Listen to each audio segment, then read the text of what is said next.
ಎಲ್ರಿಗೂ ನಮಸ್ಕಾರ.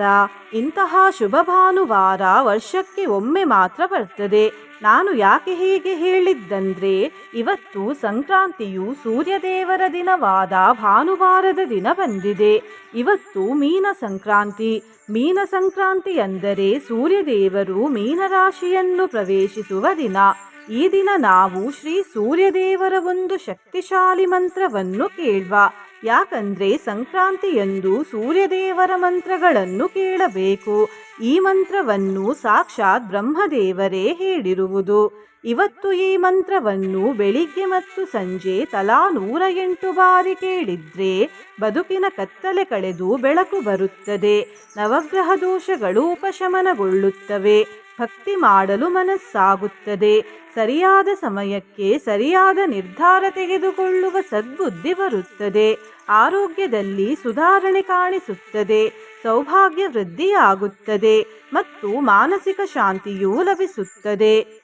ನಿನ್ನೆ ನಾನು ಕೇಳಿದ ಪ್ರಶ್ನೆ, ಪಾರ್ವತಿ ತಾಯಿ ಆದಿಶಕ್ತಿ ಶ್ರೀ ಮಹಾವಿಷ್ಣು ದೇವರು ಏನು ಎಂದು. ಈ ಪ್ರಶ್ನೆಗೆ ಸರಿ ಉತ್ತರ ಎ ಆದಿಪುರುಷ. ಸರಿ ಉತ್ತರ ಕೊಟ್ಟವರಲ್ಲಿ ಒಬ್ಬರ ಹೆಸರು ನಟರಾಜ್ ಬೀವಿ. ನಟರಾಜ್ ಬೀವಿಯವರೇ ಭಕ್ತಿ ಮಾಡುವುದನ್ನು ಮುಂದುವರಿಸಿ ಅಂತ ಹೇಳ್ತಾ ಇವತ್ತಿನ ಪ್ರಶ್ನೆಯನ್ನು ನೋಡುವ. ಇದರಲ್ಲಿ ಯಾವುದು ಸೂರ್ಯದೇವರ ಹೆಸರಲ್ಲ. A Bhaskara, B Vayu, C Suryanarayana, D Divakara.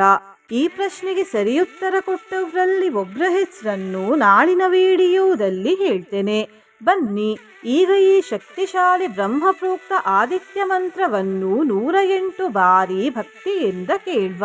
ಅದಕ್ಕಿಂತ ಮುಂಚೆ ಓಂ ಶ್ರೀ ಆದಿತ್ಯಾಯ ನಮಃ ಎಂದು ಕಮೆಂಟ್ ಮಾಡಿ. ಚಾನಲಿಗೆ ಹೊಸಬ್ರಾಗಿದ್ರೆ ಚಾನಲನ್ನು ಸಬ್ಸ್ಕ್ರೈಬ್ ಮಾಡಿ. ಹತ್ತಿರ ಇರುವ ಬೆಲ್ ಬಟನ್ ಪ್ರೆಸ್ ಮಾಡಿ. ಆಲ್ ಅನ್ನುವ ಆಪ್ಷನ್ ಅನ್ನು ಸಿಲೆಕ್ಟ್ ಮಾಡಿ. ವಹ್ನಿಸ್ತ್ವಮೇವ ಜಲಶೋಷಣತಃ ಪೃಥಿವ್ಯಾಃ ಸೃಷ್ಟಿಂ ಕರೋಷಿ ಜಗತಾಂ ಚ ತಥಾದ್ಯಪಾಕಂ ವ್ಯಾಪಿ ತ್ವಮೇವ ಭಗವನ್ ಗಗನಸ್ವರೂಪಂ ತ್ವಂ ಪಂಚಧಾ ಜಗದಿದಂ ಪರಿಪಾಸಿ ವಿಶ್ವಂ. ವಹ್ನಿಸ್ತ್ವಮೇವ ಜಲಶೋಷಣತಃ ಪೃಥಿವ್ಯಾಃ ಸೃಷ್ಟಿಂ ಕರೋಷಿ ಜಗತಾಂ ಚ ತಥಾದ್ಯಪಾಕಂ ವ್ಯಾಪಿ ತ್ವಮೇವ ಭಗವನ್ ಗಗನಸ್ವರೂಪಂ ತ್ವಂ ಪಂಚಧಾ ಜಗದಿದಂ ಪರಿಪಾಸಿ ವಿಶ್ವಂ. ವಹ್ನಿಸ್ತ್ವಮೇವ ಜಲಶೋಷಣತಃ ಪೃಥಿವ್ಯಾಃ ಸೃಷ್ಟಿಂ ಕರೋಷಿ ಜಗತಾಂ ಚ ತಥಾದ್ಯಪಾಕಂ ವ್ಯಾಪಿ ತ್ವಮೇವ ಭಗವನ್ ಗಗನಸ್ವರೂಪಂ ತ್ವಂ ಪಂಚಧಾ ಜಗದಿದಂ ಪರಿಪಾಸಿ ವಿಶ್ವಂ.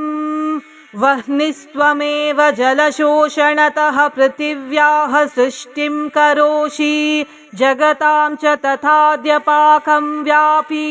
ತ್ವಮೇವ ಭಗವನ್ ಗಗನಸ್ವರೂಪಂ ತ್ವಂ ಪಂಚಧಾ ಜಗದಿದಂ ಪರಿಪಾಸಿ ವಿಶ್ವಂ. ವಹ್ನಿಸ್ತ್ವಮೇವ ಜಲಶೋಷಣತಃ ಪೃಥಿವ್ಯಾಃ ಸೃಷ್ಟಿಂ ಕರೋಷಿ ಜಗತಾಂ ಚ ತಥಾದ್ಯಪಾಕಂ ವ್ಯಾಪಿ ತ್ವಮೇವ ಭಗವನ್ ಗಗನಸ್ವರೂಪಂ ತ್ವಂ ಪಂಚಧಾ ಜಗದಿದಂ ಪರಿಪಾಸಿ ವಿಶ್ವಂ. ವಹ್ನಿಸ್ತ್ವಮೇವ ಜಲಶೋಷಣತಃ ಪೃಥಿವ್ಯಾಃ ಸೃಷ್ಟಿಂ ಕರೋಷಿ ಜಗತಾಂ ಚ ತಥಾದ್ಯಪಾಕಂ ವ್ಯಾಪಿ ತ್ವಮೇವ ಭಗವನ್ ಗಗನಸ್ವರೂಪಂ ತ್ವಂ ಪಂಚಧಾ ಜಗದಿದಂ ಪರಿಪಾಸಿ ವಿಶ್ವಂ. ವಹ್ನಿಸ್ತ್ವಮೇವ ಜಲಶೋಷಣತಃ ಪೃಥಿವ್ಯಾಃ ಸೃಷ್ಟಿಂ ಕರೋಷಿ ಜಗತಾಂ ಚ ತಥಾದ್ಯಪಾಕಂ ವ್ಯಾಪಿ ತ್ವಮೇವ ಭಗವನ್ ಗಗನಸ್ವರೂಪಂ ತ್ವಂ ಪಂಚಧಾ ಜಗದಿದಂ ಪರಿಪಾಸಿ ವಿಶ್ವಂ. ವಹ್ನಿಸ್ತ್ವಮೇವ ಜಲಶೋಷಣತಃ ಪೃಥಿವ್ಯಾಃ ಸೃಷ್ಟಿಂ ಕರೋಷಿ ಜಗತಾಂ ಚ ತಥಾದ್ಯಪಾಕಂ ವ್ಯಾಪಿ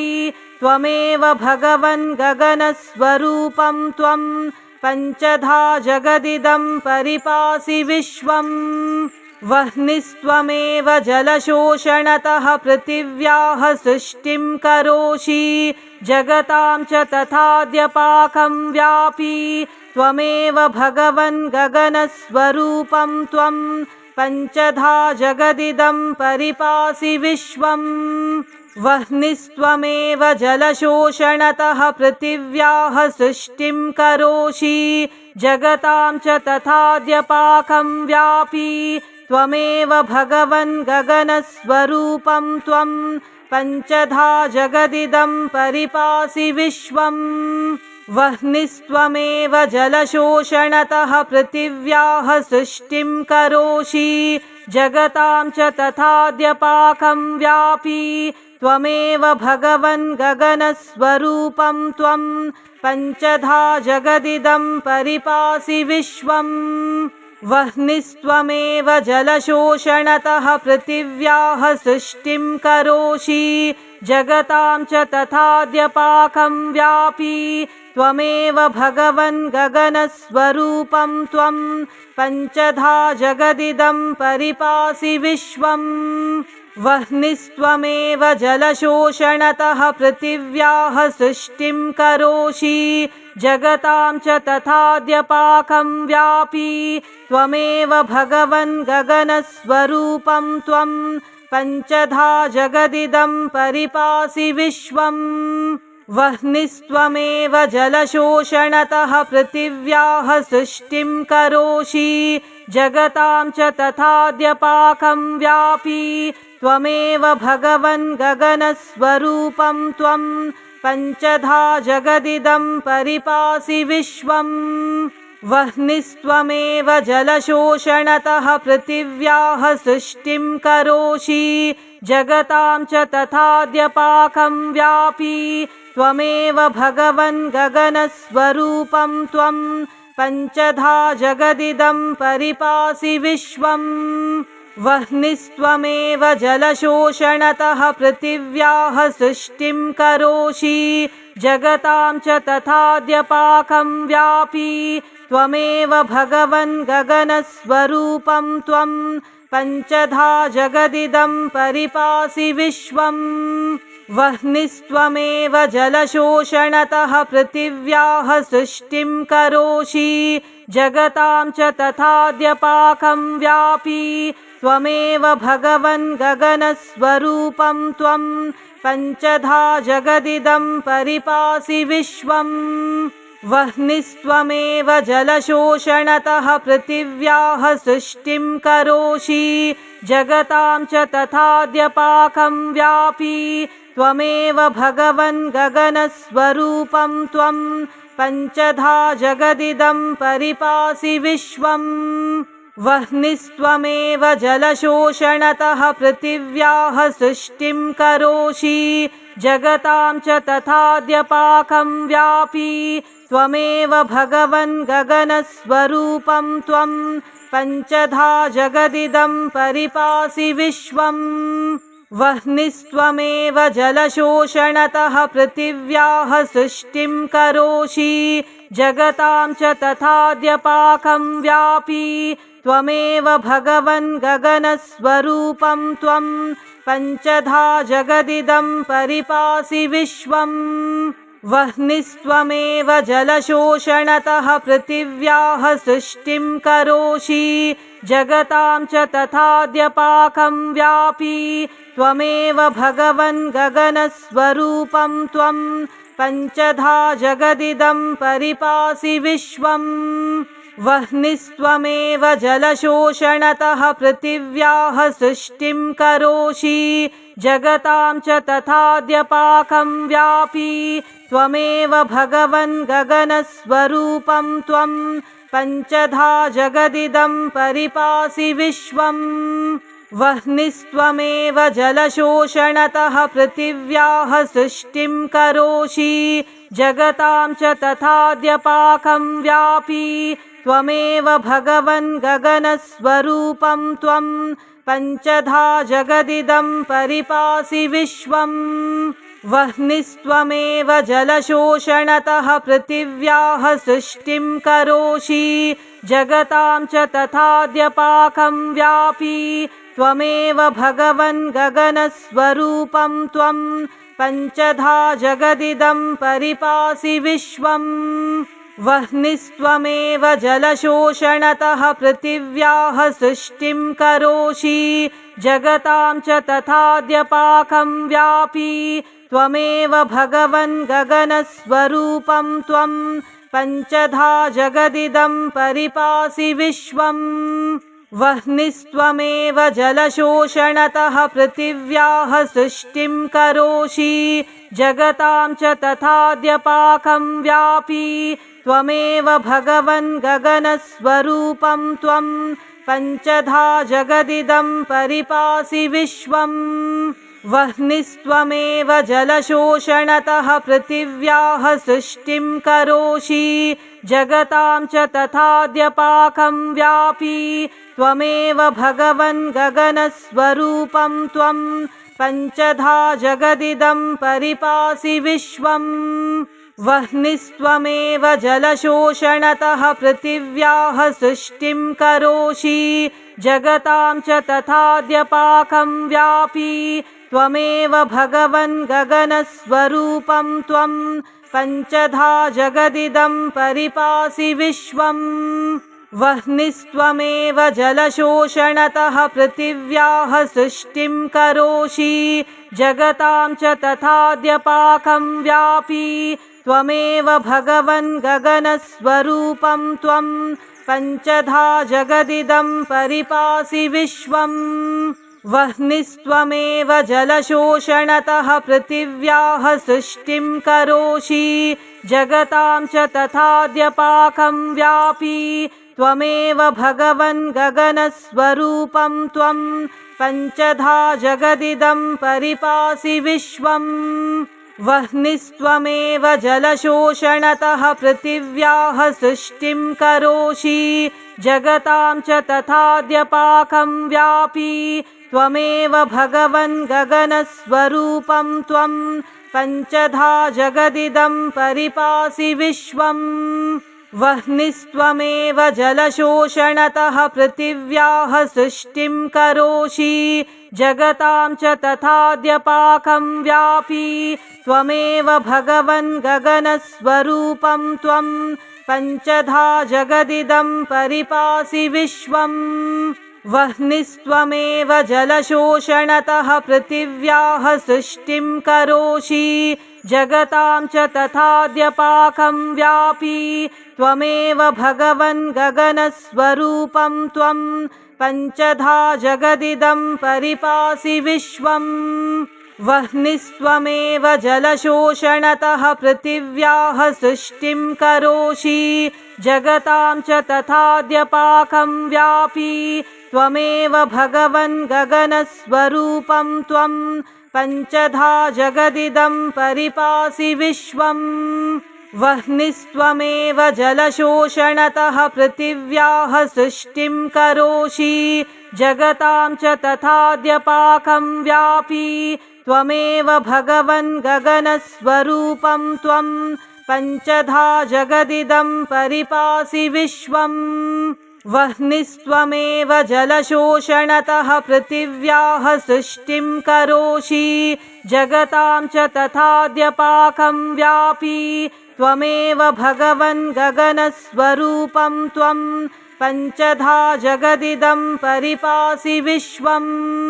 वह्निस्त्वमेव जलशोषणतः पृथिव्याः सृष्टिं करोषि जगतां च तथाद्यपाकं व्यापी त्वमेव भगवन् गगनस्वरूपं त्वं पञ्चधा जगदिदं परिपासि विश्वम् वह्निस्त्वमेव जलशोषणतः पृथिव्याः सृष्टिं करोषि जगतां च तथाद्यपाकं व्यापी त्वमेव भगवन् गगनस्वरूपं त्वं पञ्चधा जगदिदं परिपासि विश्वम् वह्निस्त्वमेव जलशोषणतः पृथिव्याः सृष्टिं करोषि जगतां च तथाद्यपाकं व्यापी त्वमेव भगवन् गगनस्वरूपं त्वं पञ्चधा जगदिदं परिपासि विश्वम् वह्निस्त्वमेव जलशोषणतः पृथिव्याः सृष्टिं करोषि जगतां च तथाद्यपाकं व्यापी त्वमेव भगवन् गगनस्वरूपं त्वं पञ्चधा जगदिदं परिपासि विश्वम् वह्निस्त्वमेव जलशोषणतः पृथिव्याः सृष्टिं करोषि जगतां च तथाद्यपाकं व्यापी त्वमेव भगवन् गगनस्वरूपं त्वं पञ्चधा जगदिदं परिपासि विश्वम् वह्निस्त्वमेव जलशोषणतः पृथिव्याः सृष्टिं करोषि जगतां च तथाद्यपाकं व्यापी त्वमेव भगवन् गगनस्वरूपं त्वं पञ्चधा जगदिदं परिपासि विश्वम् वह्निस्त्वमेव जलशोषणतः पृथिव्याः सृष्टिं करोषि जगतां च तथाद्यपाकं व्यापी त्वमेव भगवन् गगनस्वरूपं त्वं पञ्चधा जगदिदं परिपासि विश्वम् वह्निस्त्वमेव जलशोषणतः पृथिव्याः सृष्टिं करोषि जगतां च तथाद्यपाकं व्यापी त्वमेव भगवन् गगनस्वरूपं त्वं पञ्चधा जगदिदं परिपासि विश्वम् वह्निस्त्वमेव जलशोषणतः पृथिव्याः सृष्टिं करोषि जगतां च तथाद्यपाकं व्यापी त्वमेव भगवन् गगनस्वरूपं त्वं पञ्चधा जगदिदं परिपासि विश्वम् वह्निस्त्वमेव जलशोषणतः पृथिव्याः सृष्टिं करोषि जगतां च तथाद्यपाकं व्यापी त्वमेव भगवन् गगनस्वरूपं त्वं पञ्चधा जगदिदं परिपासि विश्वम् वह्निस्त्वमेव जलशोषणतः पृथिव्याः सृष्टिं करोषि जगतां च तथाद्यपाकं व्यापी त्वमेव भगवन् गगनस्वरूपं त्वं पञ्चधा जगदिदं परिपासि विश्वम् वह्निस्त्वमेव जलशोषणतः पृथिव्याः सृष्टिं करोषि जगतां च तथाद्यपाकं व्यापी त्वमेव भगवन् गगनस्वरूपं त्वं पञ्चधा जगदिदं परिपासि विश्वम् वह्निस्त्वमेव जलशोषणतः पृथिव्याः सृष्टिं करोषि जगतां च तथाद्यपाकं व्यापी त्वमेव भगवन् गगनस्वरूपं त्वं पञ्चधा जगदिदं परिपासि विश्वम् वह्निस्त्वमेव जलशोषणतः पृथिव्याः सृष्टिं करोषि जगतां च तथाद्यपाकं व्यापी त्वमेव भगवन् गगनस्वरूपं त्वं पञ्चधा जगदिदं परिपासि विश्वम् वह्निस्त्वमेव जलशोषणतः पृथिव्याः सृष्टिं करोषि जगतां च तथाद्यपाकं व्यापी त्वमेव भगवन् गगनस्वरूपं त्वं पञ्चधा जगदिदं परिपासि विश्वम् वह्निस्त्वमेव जलशोषणतः पृथिव्याः सृष्टिं करोषि जगतां च तथाद्यपाकं व्यापी त्वमेव भगवन् गगनस्वरूपं त्वं पञ्चधा जगदिदं परिपासि विश्वम् वह्निस्त्वमेव जलशोषणतः पृथिव्याः सृष्टिं करोषि जगतां च तथाद्यपाकं व्यापी त्वमेव भगवन् गगनस्वरूपं त्वं पञ्चधा जगदिदं परिपासि विश्वम् वह्निस्त्वमेव जलशोषणतः पृथिव्याः सृष्टिं करोषि जगतां च तथाद्यपाकं व्यापी त्वमेव भगवन् गगनस्वरूपं त्वं पञ्चधा जगदिदं परिपासि विश्वम् वह्निस्त्वमेव जलशोषणतः पृथिव्याः सृष्टिं करोषि जगतां च तथाद्यपाकं व्यापी त्वमेव भगवन् गगनस्वरूपं त्वं पञ्चधा जगदिदं परिपासि विश्वम् वह्निस्त्वमेव जलशोषणतः पृथिव्याः सृष्टिं करोषि जगतां च तथाद्यपाकं व्यापी त्वमेव भगवन् गगनस्वरूपं त्वं पञ्चधा जगदिदं परिपासि विश्वम् वह्निस्त्वमेव जलशोषणतः पृथिव्याः सृष्टिं करोषि जगतां च तथाद्यपाकं व्यापी त्वमेव भगवन् गगनस्वरूपं त्वं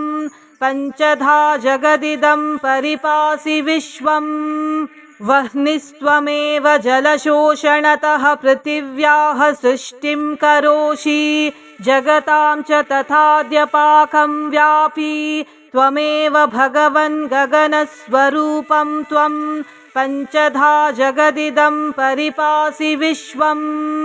वह्निस्त्वमेव जलशोषणतः पृथिव्याः सृष्टिं करोषि जगतां च तथाद्यपाकं व्यापी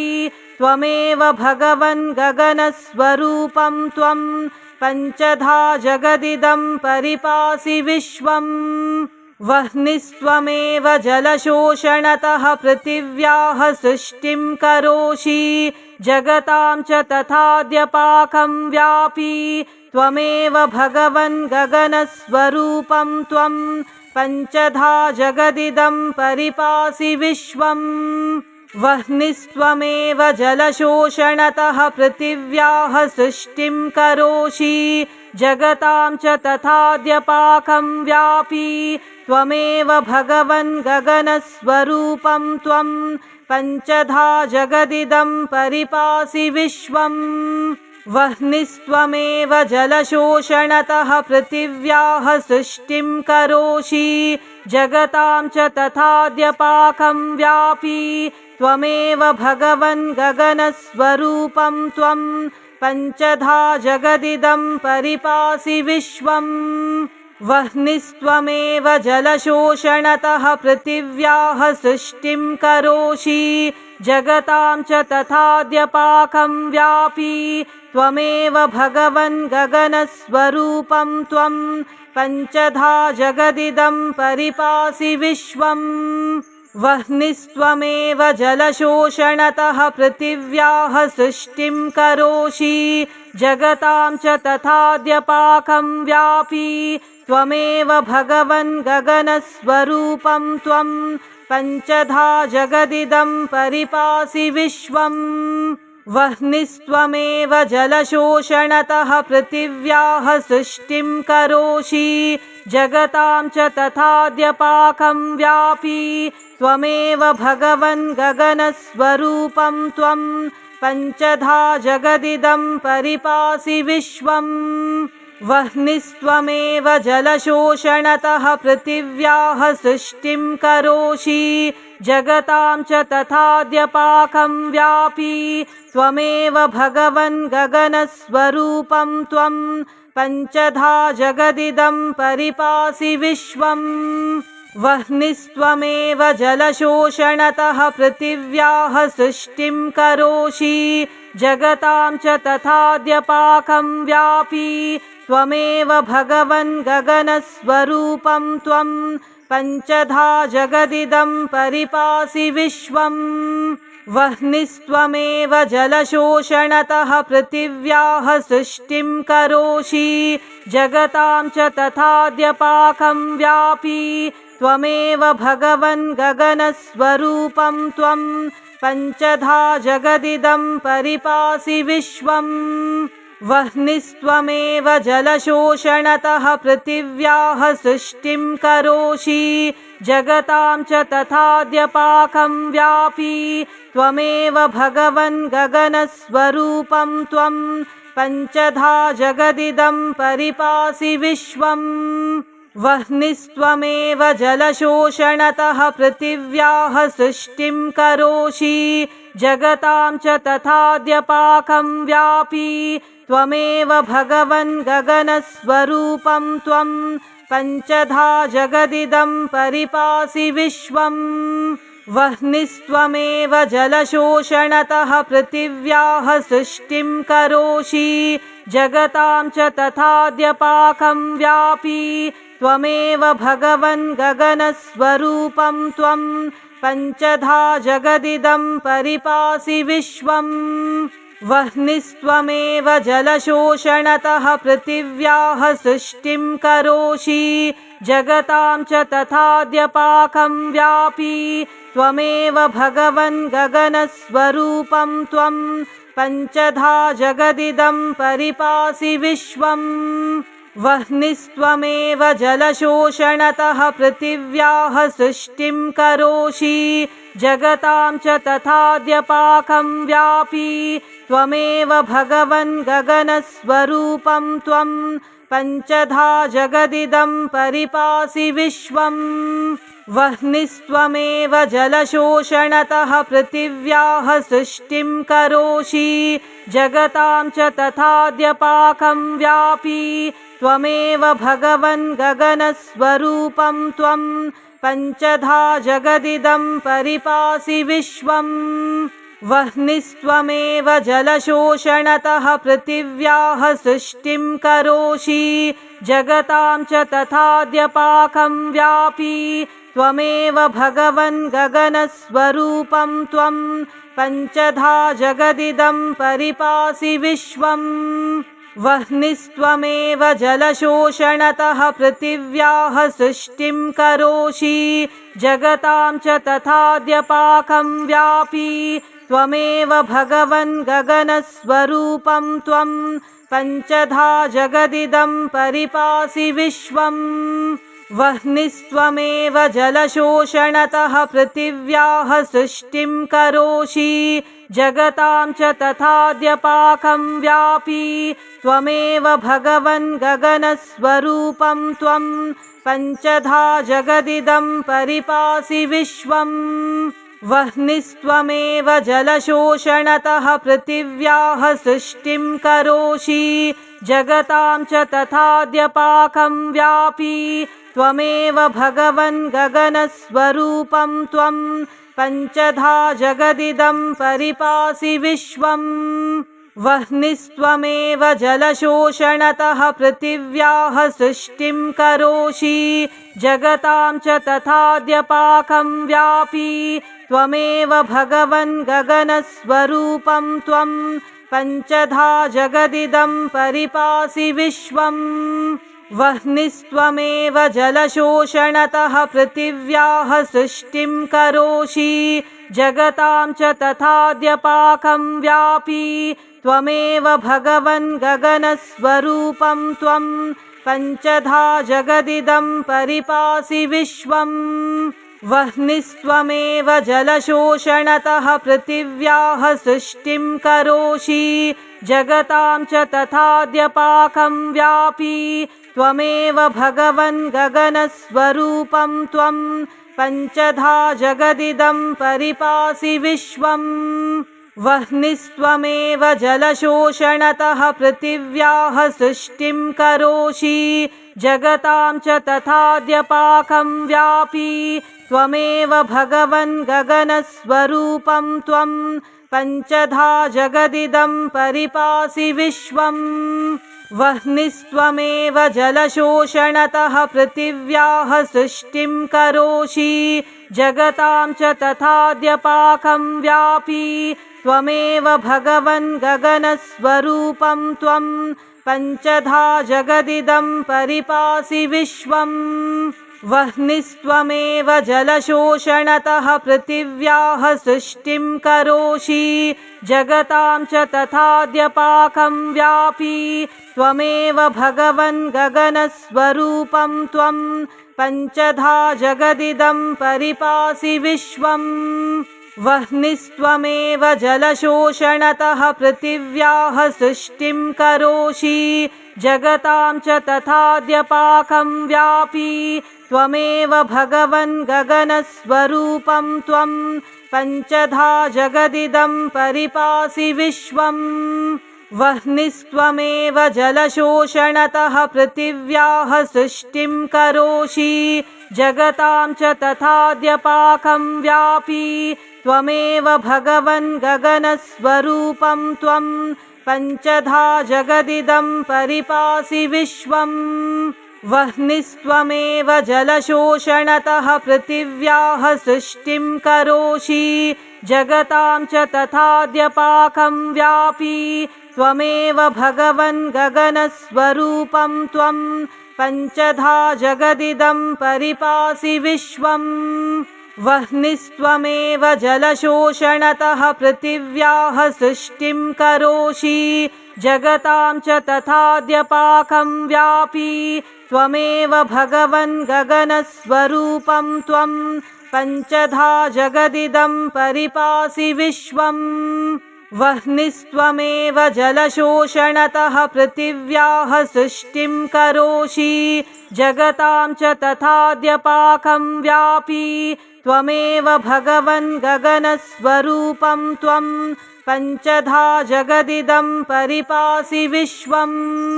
वह्निस्त्वमेव जलशोषणतः पृथिव्याः सृष्टिं करोषि जगतां च तथाद्यपाकं व्यापी त्वमेव भगवन् गगनस्वरूपं त्वं पञ्चधा जगदिदं परिपासि विश्वम्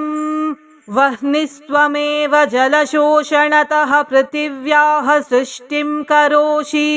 जगतां च तथाद्यपाकं व्यापी त्वमेव भगवन् गगनस्वरूपं त्वं पञ्चधा जगदिदं परिपासि विश्वम् वह्निस्त्वमेव जलशोषणतः पृथिव्याः सृष्टिं करोषि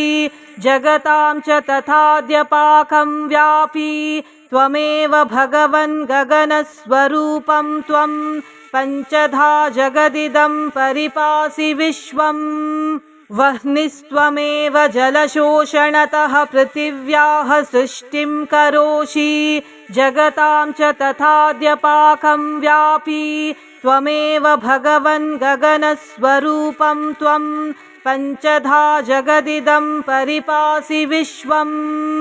वह्निस्त्वमेव जलशोषणतः पृथिव्याः सृष्टिं करोषि जगतां च तथाद्यपाकं व्यापी त्वमेव भगवन् गगनस्वरूपं त्वं पञ्चधा जगदिदं परिपासि विश्वम्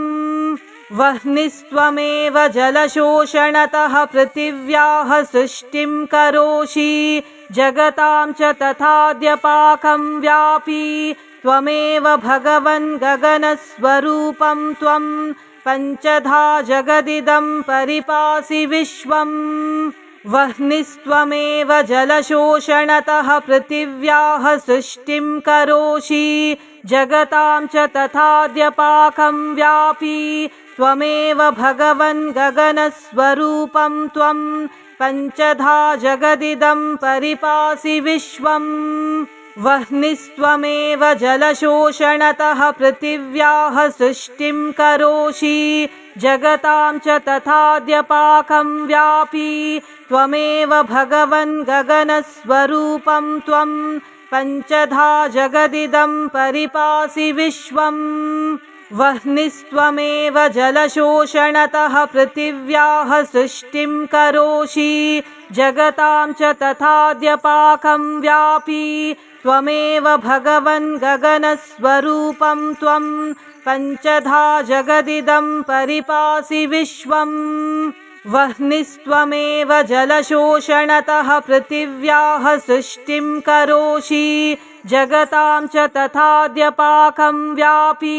त्वमेव भगवन् गगनस्वरूपं त्वं पञ्चधा जगदिदं परिपासि विश्वम् वह्निस्त्वमेव जलशोषणतः पृथिव्याः सृष्टिं करोषि जगतां च तथाद्यपाकं व्यापी त्वमेव भगवन् गगनस्वरूपं त्वं पञ्चधा जगदिदं परिपासि विश्वम् वह्निस्त्वमेव जलशोषणतः पृथिव्याः सृष्टिं करोषि जगतां च तथाद्यपाकं व्यापी त्वमेव भगवन् गगनस्वरूपं त्वं पञ्चधा जगदिदं परिपासि विश्वम् वह्निस्त्वमेव जलशोषणतः पृथिव्याः सृष्टिं करोषि जगतां च तथाद्यपाकं व्यापी त्वमेव भगवन् गगनस्वरूपं त्वं पञ्चधा जगदिदं परिपासि विश्वम् वह्निस्त्वमेव जलशोषणतः पृथिव्याः सृष्टिं करोषि जगतां च तथाद्यपाकं व्यापी त्वमेव भगवन् गगनस्वरूपं त्वं पञ्चधा जगदिदं परिपासि विश्वम् वह्निस्त्वमेव जलशोषणतः पृथिव्याः सृष्टिं करोषि जगतां च तथाद्यपाकं व्यापी त्वमेव भगवन् गगनस्वरूपं त्वं पञ्चधा जगदिदं परिपासि विश्वम् वह्निस्त्वमेव जलशोषणतः पृथिव्याः सृष्टिं करोषि जगतां च तथाद्यपाकं व्यापी त्वमेव भगवन् गगनस्वरूपं त्वं पञ्चधा जगदिदं परिपासि विश्वम् वह्निस्त्वमेव जलशोषणतः पृथिव्याः सृष्टिं करोषि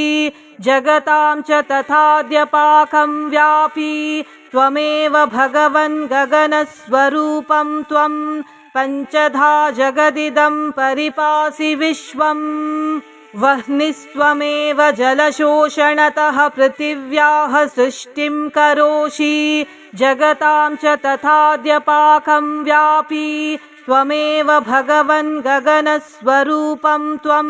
पञ्चधा जगदिदं परिपासि विश्वम् वह्निस्त्वमेव जलशोषणतः पृथिव्याः सृष्टिं करोषि जगतां च तथाद्यपाकं व्यापी त्वमेव भगवन् गगनस्वरूपं त्वं पञ्चधा जगदिदं परिपासि विश्वम्